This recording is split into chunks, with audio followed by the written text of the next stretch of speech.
We have with us in the studio Mohamed Chowdhury, the Executive Director of Bangladesh Bank, who's flown all the way from Dhaka to be with us in Geneva for this meeting of the focus group on digital financial services at the ITU. Hello, Mr. Chowdhury. Hello, you're fine. Now, Mr. Chowdhury, I'd really like to get your perspective of the situation regarding financial exclusion in Bangladesh. How many people are not having currently access to banking services? More than 70% people are still out of the banking networks. And so given that there are so many people, such a large proportion of the population which doesn't have access, are you confident that digital financial services are going to make a big difference? Of course, it will make a big difference because it has the technology is also there, and the people, especially the rural people, they will be able to use it.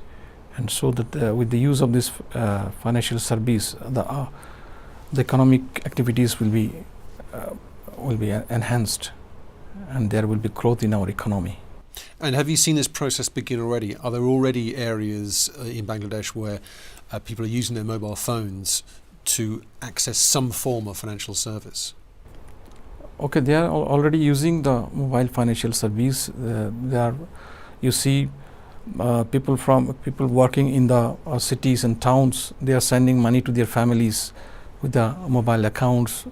Other than rural areas, in the cities also, and on the villages also, people can send the tuition fees or the application form fees through the mobile network. On the other hand, our payment system, everything is improved now, digitalized, and we have electronic fund transfer system is also there, automatic clearing house is there, so a lot of innovation is there. So you're confident that this really will be a tool for development in Bangladesh? Sure. We are much more confident. But what are the barriers? What's holding this back? Okay, right now there is not that much barrier, but you see that as the rural people are using is the software, the system must be a bit user friendly. It should be. Moreover, the lack of awareness is also there, and I think that if necessary, some regulation may also be we can think about it also. And what's your role, the role of Bangladesh Bank? Bangladesh Bank, with the central bank, we are controlled as it is a bank-led financial services. So we regulate things. We have the supervisory authority. Our supervision system, we can go there and can control. We have our anti-money departments also. So in that respect also, we can monitor every activities. And how difficult is it for Bangladesh Bank to draft regulation that is keeping up with the technology?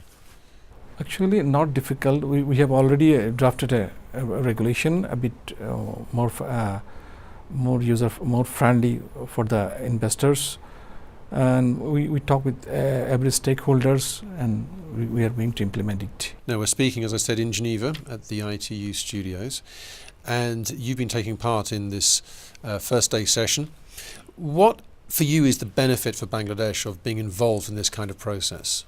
Sure, we have a department like financial inclusion department.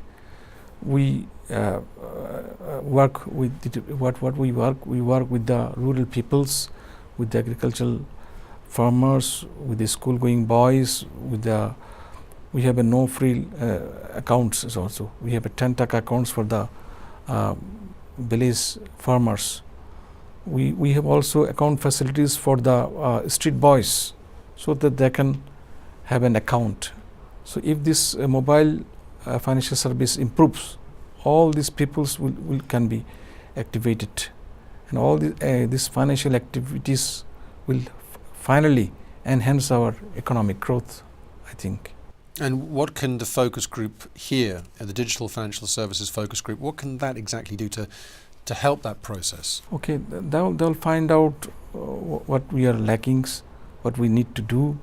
Finally, when going back, we can rethink, we can review our activities, we try to improve, we can try to be along with other advanced countries like that. And has it been useful not just for different policymakers, but also for private enterprise as well? Here at the ITU there's a mix of legislators, regulators and private enterprise. Has that been useful for you as well? Of course. You see, in our country, I have already said that we have the free market economy. So we just encourage investors to come to our country, invest in our country, and there is the foreign exchange regulation is very friendly. They can bring money, they can bring out money. So we want that also. On the other hand, we want the improvement of our technology and our economy also. So the message is, whilst 70% of people without financial services, it's a long way to go, but it's also an opportunity. Is that what you're saying? Yeah. Okay, we have 56 banks. It's increasing now. They are also digitalized. They are going to be digitalized as soon. Within a short period, much more people will become under the banking network, and we are encouraging to open bank in the rural areas also. And we have also introduced the agent banking system. The agent banking means the bank can appoint some other small agents to work for him. Within this area, what's your aim? What's your goal? How far down do you want to bring that percentage of people who are not currently accessing banking services? We have a very sky high goal. You see, we want to bring more. We want to bring 75% of the people to. We want to bring 100, but we can't do it with a few years. But at least 75% should be in because otherwise our aim is to be the middle income group country in 2020 and improve our quality from that rank to a higher rank.